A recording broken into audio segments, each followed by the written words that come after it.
much religious significance for the Hindus. That case was taken up by the Varanasi court, ordered for a survey into it, and then the survey completed. The survey findings were to be heard again in the Varanasi court today, but then it seems like the court has reserved the order. In fact, the Varanasi court, even before could hear the findings of what the survey committee found through that survey, the Supreme Court intervened and said that for now, there's a stay on this entire matter. What the Supreme Court says is that, first of all, the survey committee believes that they found a shivling inside the Gyanvapi mosque where the wuzu khana is, where the wuzu Muslims carry out their wuzu. That's exactly where the shivling is. It's beneath, they found it, it's almost 12 feet tall. But while the Hindu side say it's a shivling, the Muslims claim that this is just a water fountain. Of course, again conflicting, as the Hindus are very confident that this is a shivling. It's 12 feet tall and it has much significance because it falls right in front of the Nandi, the bull, which is very much present in that mosque vicinity, in that complex. So, well, we're looking at the court now, the Supreme Court, to take up this matter on Thursday. They're going to be hearing this matter to see if at all this survey findings should be published. And if at all the survey findings are published, then what next? Will the petitioners who have appealed for prayers inside that mosque be allowed to pray once the Supreme Court takes up the matter? Will the Supreme Court really take it up? Will it really change the religious character of that mosque, and will it impede on the Places of Worship Act 1991? Will it go against that law that is already in place? There's much debate and much conversation and much legality into this, which the court will have to look into, which is why it appears that the Supreme Court has now very willingly intervened in this matter and has put a stay on all activity around the Gyanvapi mosque, except that the shivling must be protected, is what the Supreme Court has said, and it should not impede on the rights of Muslims to carry out their namaz and prayers at the mosque.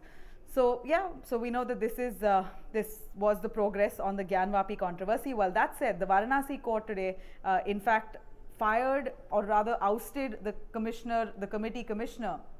The survey committee, the commissioner was ousted. Remember, this is the same commissioner which the Muslim side said was biased, and he may have had a biased intent before carrying out the survey, etc.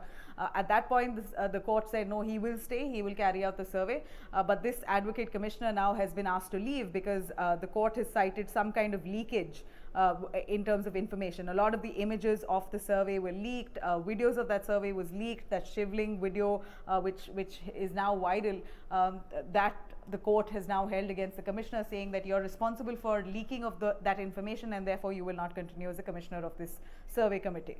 So that said, we're also looking at the Indian Muslim Personal Law Board, who've now huddled up, come together in a very urgent meeting today, an executive meet that they held, where they had committee members all across India who joined on Zoom, where they discussed extensively on the rising hate against Muslims in India. So the All India Muslim Personal Law Board have spoken extensively about the Gyanvapi mosque, about this. And now remember, there's also a cry for mosques in Karnataka.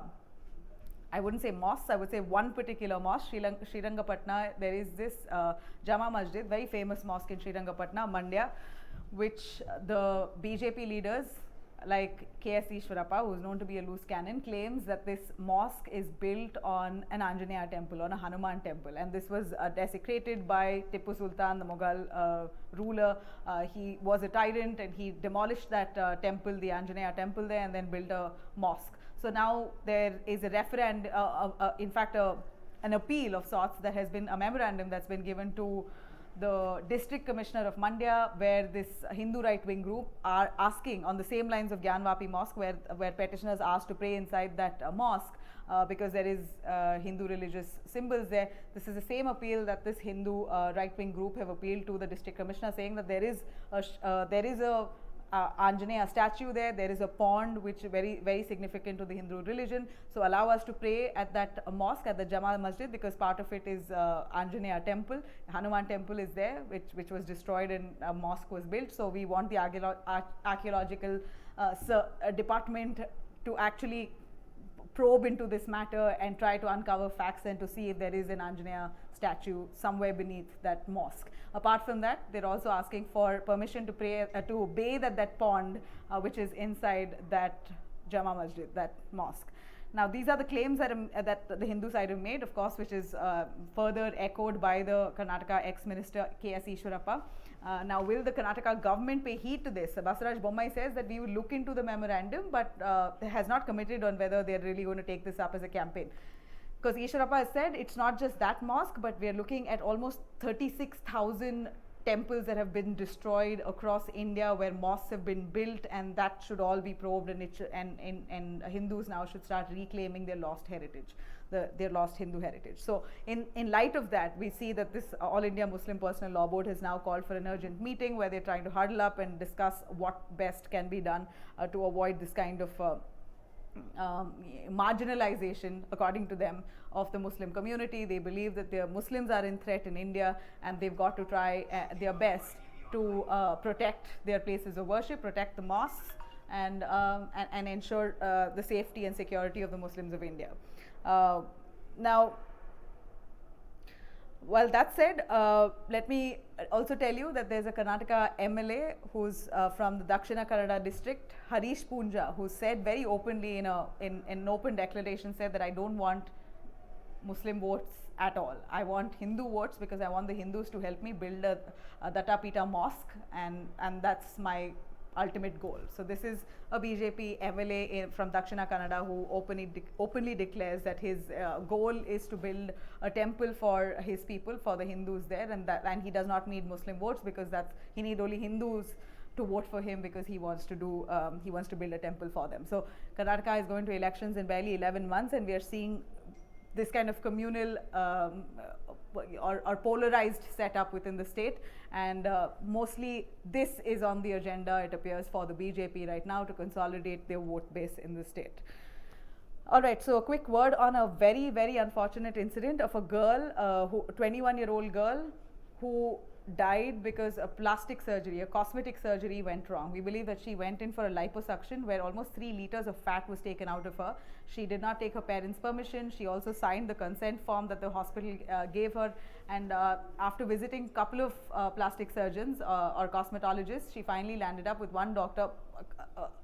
From what we hear, a few of the surgeons denied or refused to do this surgery on her, but finally one of the cosmetologists agreed to do the liposuction on her, and unfortunately for her, by the end of the day, the surgery started in the morning, by the end of the day she got really weak, and we believe she lost consciousness because water accumulated in her lungs, and very quickly she passed away. Very sad. The parents have now filed an FIR against the doctors. They claim that this is gross negligence and that she was misled by the doctors, and that they had no idea that she was going through something like that. So the pressures of the film industry, this desperate need to conform to ideas of perfection that has been created by some directors or filmmakers or people themselves on social media. There's such flawed views of perfection.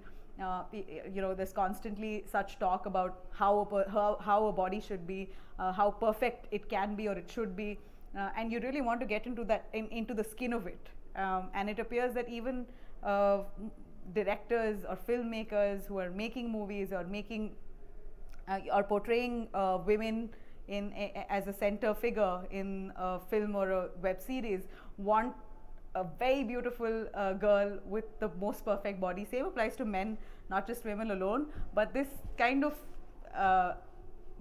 expectation that is built around what a perfect body is really pushing a lot of youngsters these days to try and conform to these ideas in many different ways. They desperately try to get to that body shape through liposuction, through plastic surgery, pushing their body to unimaginable torture to attain these goals. So nothing comes easy. One should know there is no shortcut to success or to perfection. It is a long haul. There is a way to do it.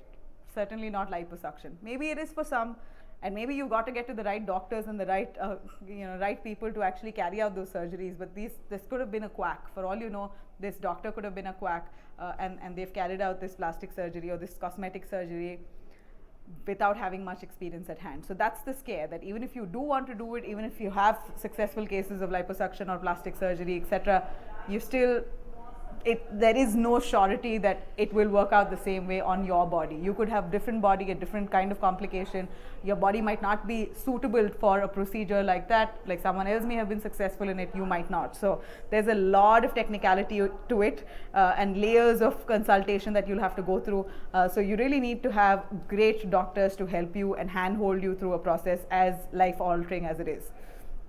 Okay, so a quick word as I end here. We hear that Karthi Chidambaram, Congress leader, has been booked by the CBI for his alleged involvement in facilitating visas to Chinese workers for the Talwandi Sabu Power Limited project in lieu of a bribe of 50 lakh rupees. So now we see that the CBI has conducted multiple raids across Karthi Chidambaram's homes, offices, etc. And now, of course, the Chidambarams, which is his father and Karthi himself, both of them saying that this is no surprises.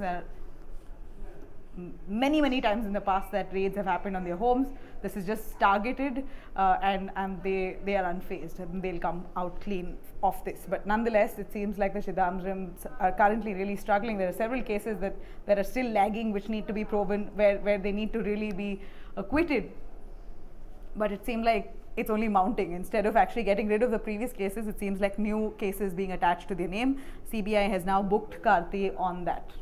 That's it for now. Thank you very much for watching. Have a good day.